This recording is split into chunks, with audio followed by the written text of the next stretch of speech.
Welcome to the Lee Etzler Show, a weekly wrap-up and analysis of Churubusco High School Football. Eagles, what is your perspective? Out, out, out.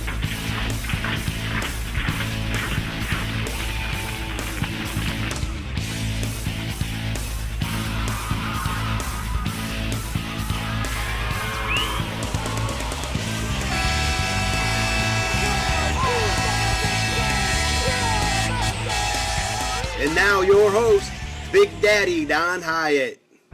Hi, welcome to Lee Etzler Show. I'm Dave Crable sitting in for Don Hyatt. Coach will be here soon to talk about the Eagles' 38-14 convincing win over Oak Hill last Friday.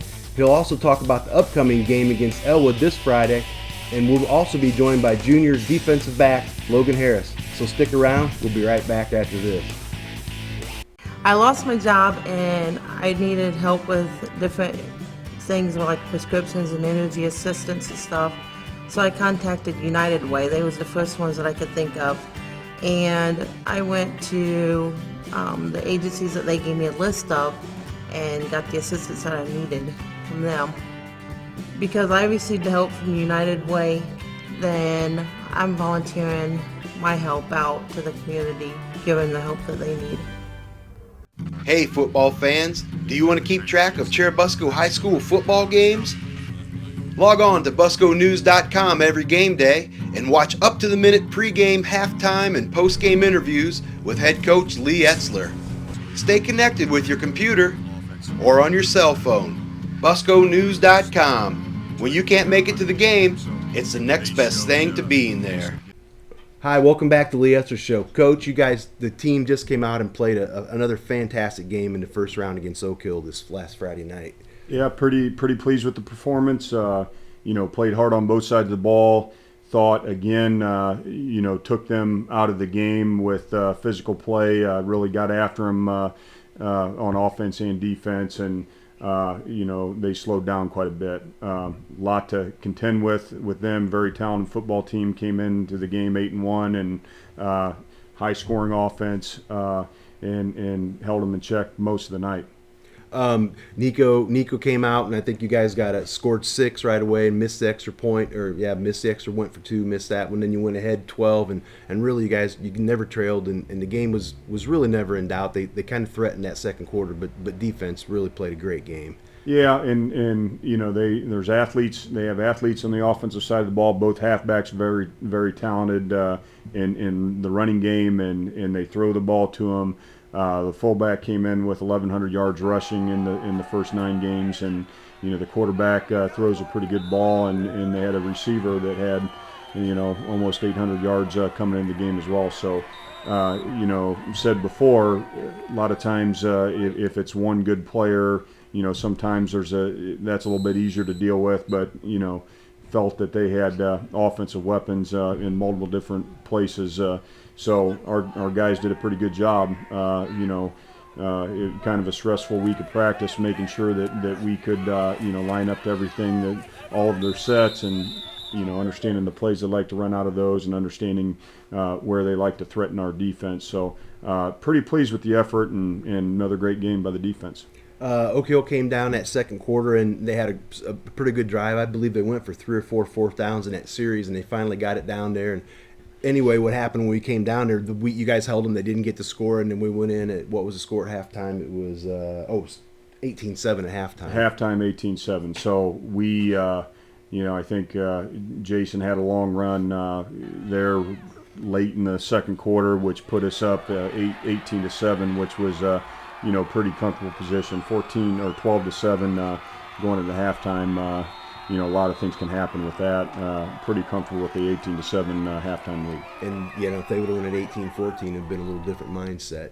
Yeah, for you guys. Played well. They had a couple long drives. In the first half, I think they had a 15-play drive, 11-play drive.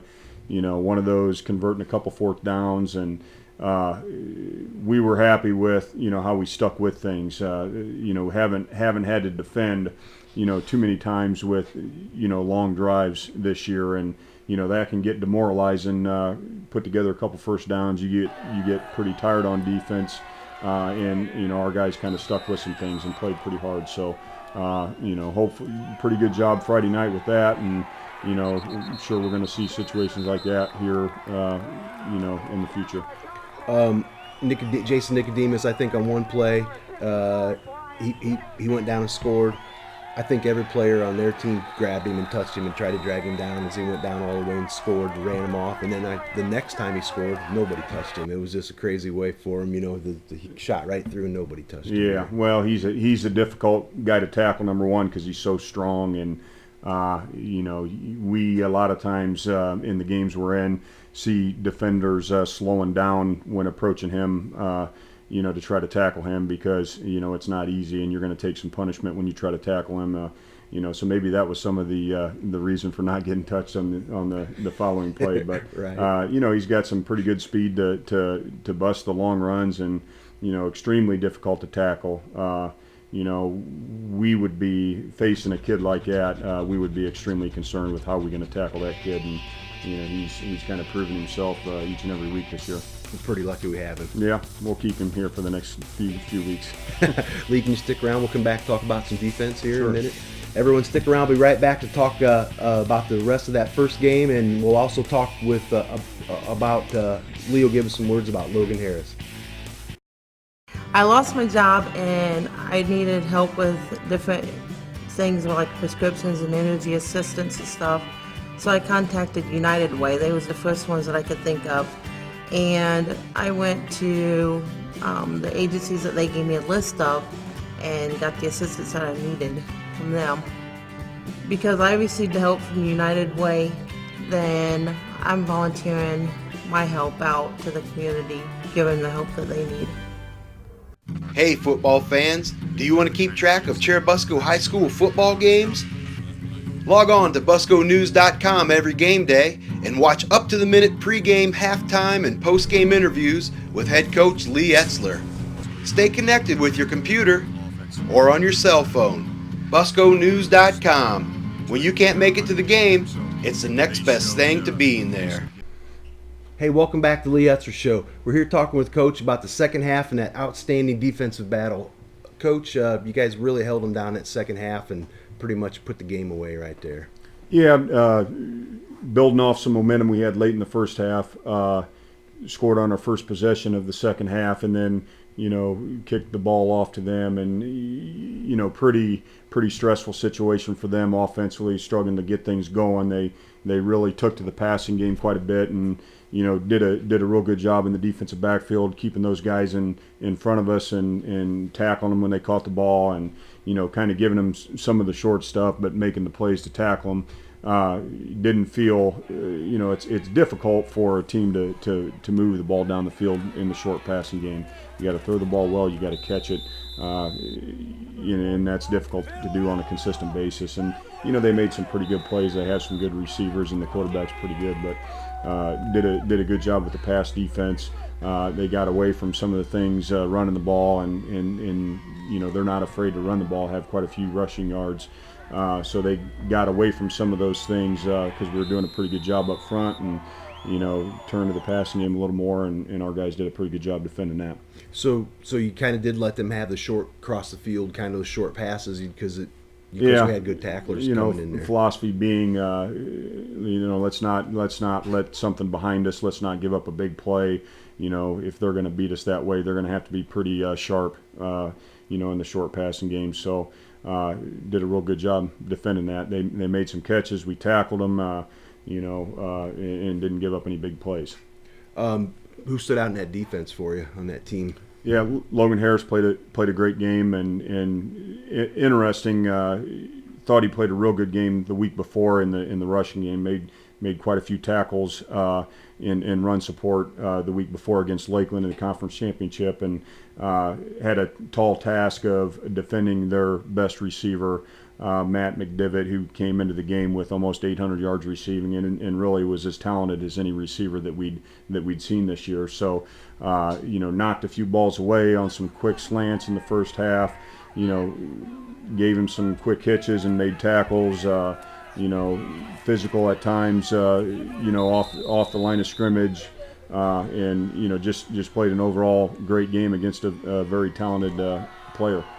Logan will be our guest here in a little while. Lee, you got any other words? He's been with the program, but he's junior. This is his third year. Pretty good player for you. Yeah, he's quietly had a very good season. Plays receiver for us also, and definitely has talent in that area. We don't get the ball to him as much as we need to. Defensive wise, like I said, that's two pretty big games the last 2 weeks, and played well for different reasons the last 2 weeks, which there's a lot to be said for that. And whether it's making plays, from his cornerback position. Does a real good job on kickoff team, and doesn't mind sticking his nose in there and making tackles when he needs to. So, pretty valuable with how we use him. Blocks extremely well on the offensive side of the ball, so we've definitely seen him throughout the year, come on quite a bit and be a pretty good player for us. Very good, very good. Stick around, Lee. We'll be back, and we'll talk a little bit about Elwood after we talk to Logan a little bit. Sounds good. Everyone, stick around. We'll be right back to talk with junior defensive back Logan Harris. I lost my job and I needed help with different things like prescriptions and energy assistance and stuff. So I contacted United Way. They was the first ones that I could think of.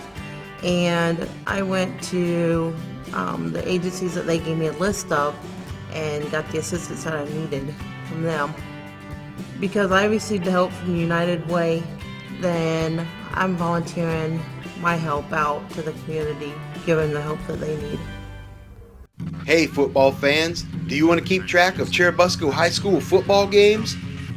Log on to busconews.com every game day and watch up-to-the-minute pregame, halftime, and postgame interviews with head coach Lee Etzler. Stay connected with your computer or on your cell phone. busconews.com. When you can't make it to the game, it's the next best thing to being there. Hey, welcome back to the Lee Etzler Show. We're here joined with junior defensive back Logan Harris. Logan, welcome to the show. Thanks. Tell us about playing for the Eagles, or tell us about that last game. You had a whale of a game. Coach said he was really impressed. I talked to him after Friday night. I said, who do you want in the show? He said, let's get Logan Harris. So he was pretty impressed, been real impressed. Been stepping up. Tell us about that last game. Yeah, I knew I had a pretty good game, really good receiver, first round of sectionals. I knew how to step it up, have a good week of practice, get really good receiver. Then I just made some plays for the team. You've been run stopping in the last couple games, been whacking some people. And in this game, I think that their big kid that the coach was talking about got a reception, got a pass, and instead of hammering him, you got a hold of the ball, flipped it out, and it was a forced fumble. Just a beautiful play. That was a huge turning point in the game. How'd that make you feel? Yeah, Coach Doc always preaches in practice, take the ball away. So I knew it was sloppy field conditions, so I knew I had a chance of getting it out of there. That was just a great play you played. I've been telling everybody that's been on the show, all the kids anyway, not the coaches because I don't tell them much, they tell me, but I've been telling the kids this has been one of the best secondaries I've seen in quite a few years at Busco. I mean, and you're a huge part of that. I mean, have you felt you guys have progressed and gotten better through the season? Yeah, we've gotten better each and every game. Every day in practice, we just get better and better. Who do you, I mean, talk about Zach Dock, defensive coach Zach Dock. How do you like playing for him? Yeah, it's fun. Always entertaining. He knows what he's doing. Does he? Does he get on you quite a bit? Sometimes. Depends on what's going on, huh? Yeah. How do you like playing for Coach Etzler? It's fun. He's a good guy. You've been with your junior. Did you get a start last? You guys started. I played some receiver last year. You did. You did. Adam Bovis. Okay. Very good. When you were growing up, and I know you're growing up now, but as you were younger, who do you remember at Busco kind of watching, and remember any kids back there? Yeah, like Jordan Hamilton, Cameron Amber, yeah, Monk, Mathewson. So you used to go watch all those guys play. Yeah. It's with your class. I remember when your class come in, Coach told me when you guys were freshmen, he said that this best athletic class we've ever had that he's seen at Busco. How many kids in your class now? Is there 17, 16? Oh yeah, it's high up in the teens. So it is quite an honor to play for Busco. So yeah. What do you know about Elwood coming up? They have really good running back. They're a pretty good receiver, but they don't throw it that much. They're just gonna try to pound the run. So you'll be run stopping on that game, huh? Yeah, maybe. Yeah. Try. No, what Coach says you also that you don't have positions of safety or corners. You just call them defensive backs. So do you guys move in and out of them spots, Yeah. or is that what you do? It matters what formations it is. Might have to invert. Safety and corner might swap for a play. It matters what formations. So you do that to keep the offense off their balance. Yeah, we just try to get in the best position so we can make plays. All right, very good, man. Well, Logan, thank you very much. Appreciate you coming in. Thanks for having me. Then just sit right there. We'll be right back. So everyone stick around. We'll be right back after this to talk to Coach about the upcoming second round game against Elwood. I'm Logan Harris, and you're watching the Lee Etzler Show. I lost my job and I needed help with different things like prescriptions and energy assistance and stuff. So I contacted United Way. They was the first ones that I could think of. And I went to the agencies that they gave me a list of and got the assistance that I needed from them. Because I received the help from United Way, then I'm volunteering my help out to the community, giving the help that they need. Hey football fans, do you want to keep track of Churubusco High School football games? Log on to busconews.com every game day and watch up-to-the-minute pregame, halftime, and postgame interviews with head coach Lee Etzler. Stay connected with your computer or on your cell phone. busconews.com. When you can't make it to the game, it's the next best thing to being there. Hey, welcome back. We want to thank Logan Harris for giving us a great interview. He's a good kid. He's been being just been a great part of the team this year, and we wish him well this year and next year. Coach, what do we know about Elwood? They have the state's leading rusher, Sammy Morales, and do you think your D can step up and stop him this week? Well, definitely an interesting battle. You watch film on him, and phenomenal football player. He's not the state's leading rusher for no reason. Not a real big guy, 170 pounds, but feet move pretty fast and difficult guy to tackle. Although he's not very big, breaks tackles, runs through small holes, doesn't seem to slow down at any point in time. They're definitely committed to giving him the ball. In some of his bigger games, you'll see multiple times this year where he's carried 40 plus times. This is coming off of a sophomore season last year where he had 350 carries or so and over 2,000 yards. So very talented football player, on pace to potentially get the career rushing record in the state of Indiana. Definitely an interesting battle. We're going to have to rally to the football. Understand that the play's not over until the whistle blows, and get in our pursuit angles and make sure we grab cloth when we go to tackling. But very good football player. He's I guess you could say he's exciting to watch if you weren't facing him. So, but he's definitely talented. They play out of the same conference as Oak Hill, and Oak Hill won the conference, or did Elwood won the conference? So yeah. Elwood beat Oak Hill. Elwood beat Oak Hill in a pretty high-scoring football game. So. And don't know statistically, but this is their best season in a long while, in the first time they won conference in a long while. So they've played some pretty good competition, and going to be a lot to contend with. Games down there 7 o'clock or 7:30? 7 o'clock start time at Elwood. Yep. 7 o'clock start time at Elwood. All right, Lee. Thanks a lot. Appreciate you for taking your time and coming out here and talking with us every week. We really do appreciate it. Everyone else, thanks for watching the Lee Etzler Show every Thursday at 7:30 p.m. on busconews.com. And don't forget that pregame, halftime, and postgame interviews of Coach. You can watch that on busconews.com during the game as well. That's a lot of fun. Don't forget this Friday night, 7 o'clock at Elwood, south of around Buncie area. Take about an hour and a half to get there. Everybody get down to the game. It'll be another whale of a battle. Second round IHSAA game. Busco versus Elwood. Thanks a lot. We'll see you next time.